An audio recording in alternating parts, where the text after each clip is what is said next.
Quem aí conhece a história do filme Titanic? Eu aposto que você já assistiu, ou pelo menos ouviu falar desse clássico do cinema. Afinal de contas, não se trata só de um filme, mas também de uma das histórias mais famosas de todos os tempos.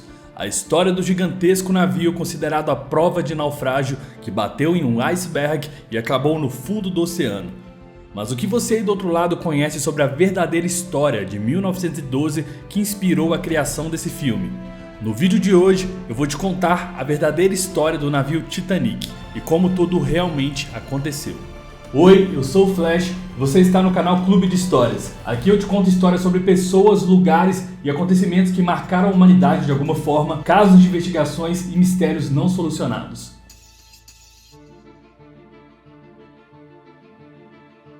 Para começar a contar a história desse navio, nada mais justo que contar sobre a sua construção.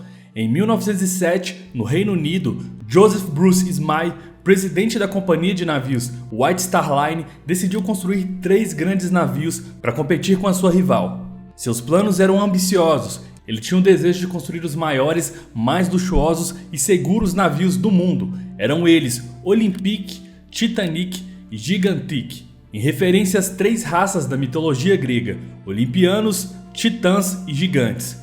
Mas hoje só o Titã nos interessa. Com custo aproximado de 7,5 milhões de dólares, lembre-se que isso é muito dinheiro porque se trata de 1907 a 1908. Então se converter hoje em dia com a inflação essas coisas, o valor estaria na casa dos 500 milhões de dólares. Começaram assim as construções do navio mais famoso do mundo.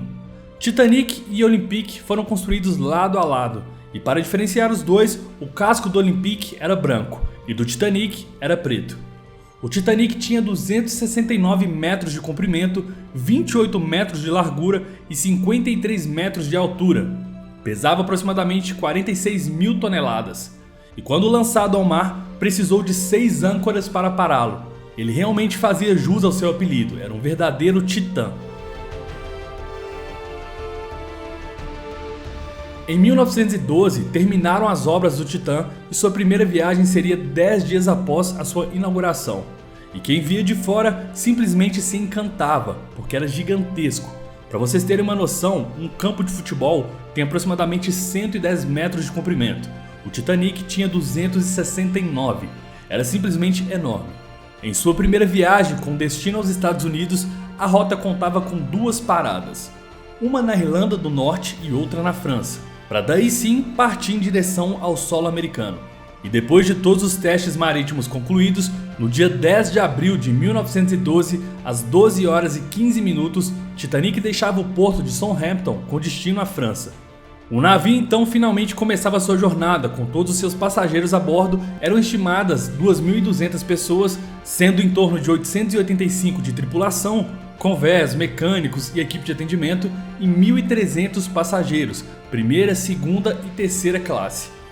O navio contava com 28 suítes de luxo, mais centenas de outros quartos, 4 restaurantes, 2 livrarias e até mesmo um centro cirúrgico para qualquer emergência. Bom, quase toda.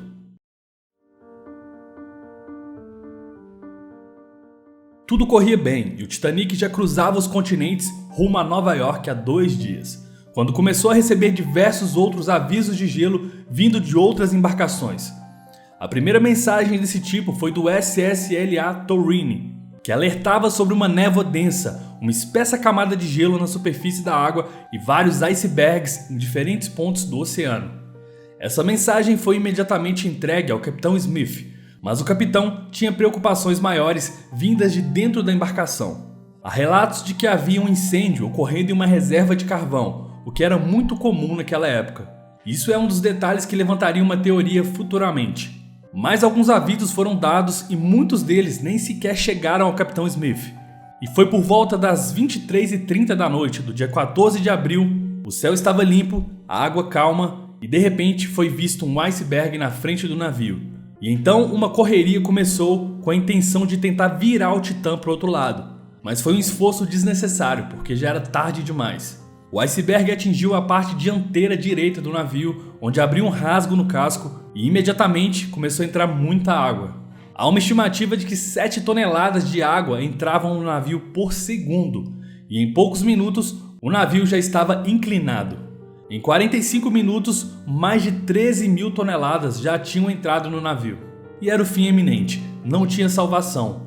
O corte no casco era grande e vocês conseguem imaginar quanta água cabe num navio de 269 metros e 46 mil toneladas? Pois é, botes salva-vidas foram lançados ao mar e a ordem era clara: mulheres e crianças primeiro. E esse foi um fator decisivo na perda de mais ou menos 1.500 vidas. Em certo ponto, era tanto peso na parte da frente da embarcação que o Titã se partiu ao meio.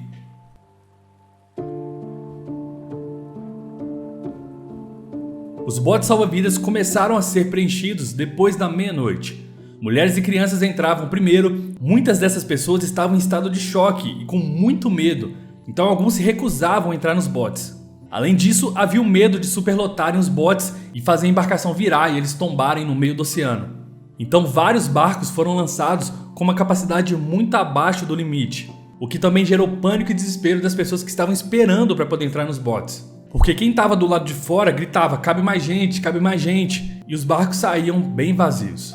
Várias pessoas pularam na água na tentativa de escapar, mas a água estava muito gelada e isso acabou causando hipotermia, que é quando a temperatura corporal abaixa muito, causando a parada dos órgãos do corpo, fazendo a vida da pessoa chegar ao fim. E vários pontos que foram relatados no filme aconteceram desse jeitinho mesmo na vida real. Algumas pessoas que estavam nos botes queriam voltar para ajudar as pessoas que caíram do navio, que ainda estavam com vida lá no meio do oceano.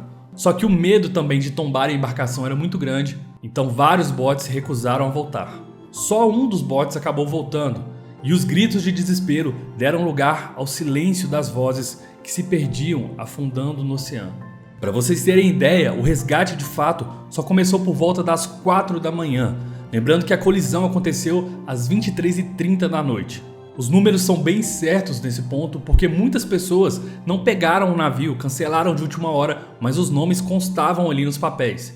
Outras pessoas se cadastraram ali colocando apenas apelido, então ficou muito difícil de conseguir identificar todas as vítimas. O número de vítimas mais aceito é de 1.514 pessoas. Muitas investigações foram feitas e vários culpados apontados.